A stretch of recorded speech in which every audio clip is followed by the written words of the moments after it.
Wow, that was amazing. Hi, everyone. Today you'll meet Captain America. He's one of my favorite superheroes. Let's go. It was a beautiful day in New York City. People strolled through the park, traffic zoomed by, and kids played on the sidewalk. Suddenly, a man in a blue suit walked right into the path of an oncoming bus, but he didn't seem to notice it at all. The bus swerved to avoid him, but it knocked over a hot dog stand and sent its buns flying through the air. Everyone stared at the man in blue. What was he doing? A few blocks away, Captain America was making his way through the city. He'd been thinking about taking a nice long nap, but there had been too much crime lately, so he decided to patrol a little longer.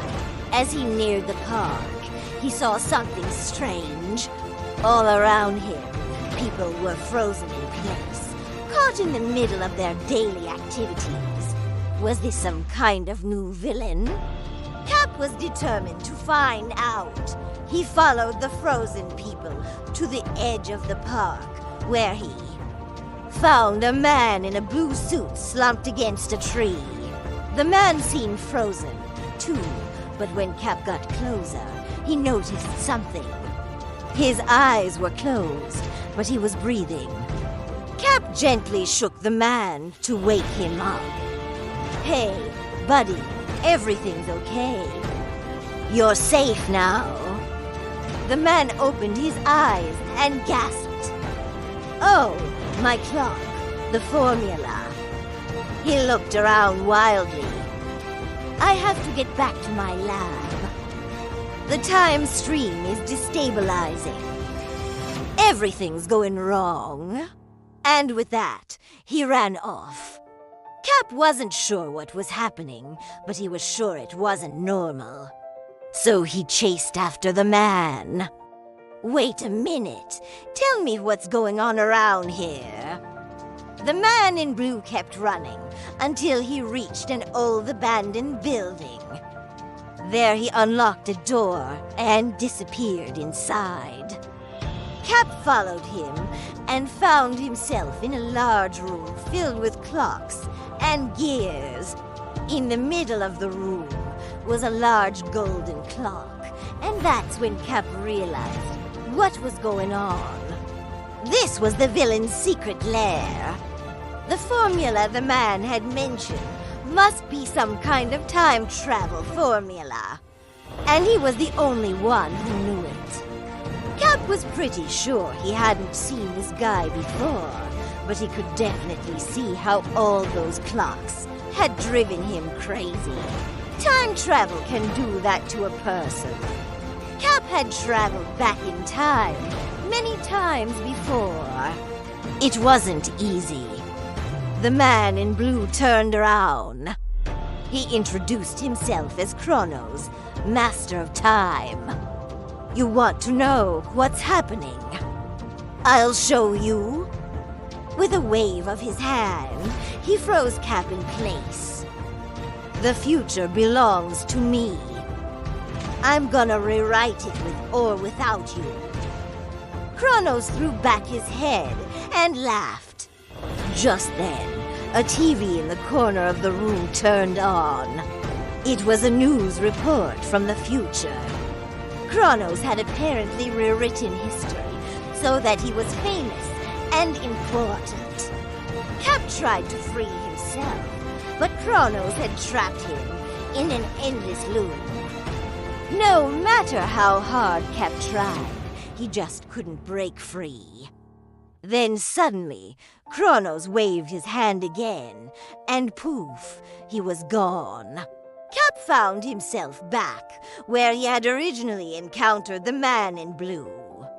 Again, he watched as Kronos froze a man on a bench, rewound the hands of a nearby clock, and created a double of himself.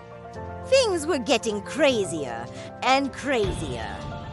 Double trouble. Cap finally understood what he had to do. Brute force wouldn't work. Kronos was too powerful. He needed to use his noggin. As Kronos sped around, freezing people in their tracks, Cap began looking for clues.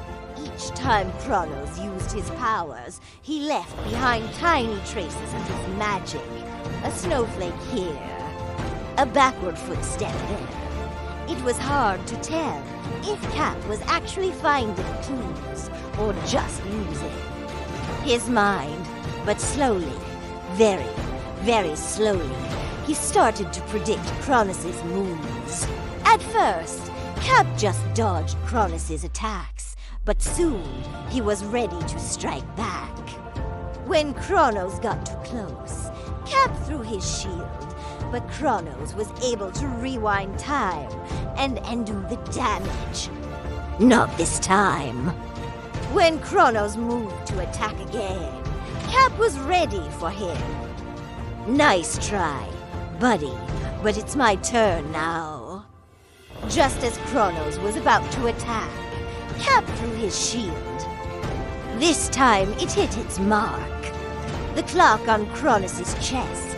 It cracked the device, but Kronos wasn't done yet. Suddenly, the room began to shake. The ground cracked as several versions of the room began to appear around them. Kronos laughed maniacally. You can't stop destiny. But Cap knew he couldn't let Kronos win. Taking a deep breath, Cap focused all his strength and will on one point on predicting Kronos' next move. When Kronos attacked, Cap was ready. With a mighty heave, he launched his shield at the clock of destiny. It struck the villain's chest and shattered the device. The room snapped back into place. Time flickered around them, then slowly returned to normal. Outside, people blinked in surprise as they returned to their daily activities. The sun shone brightly, as it had been doing the entire time. Cap had saved the day, and he hadn't even taken a nap.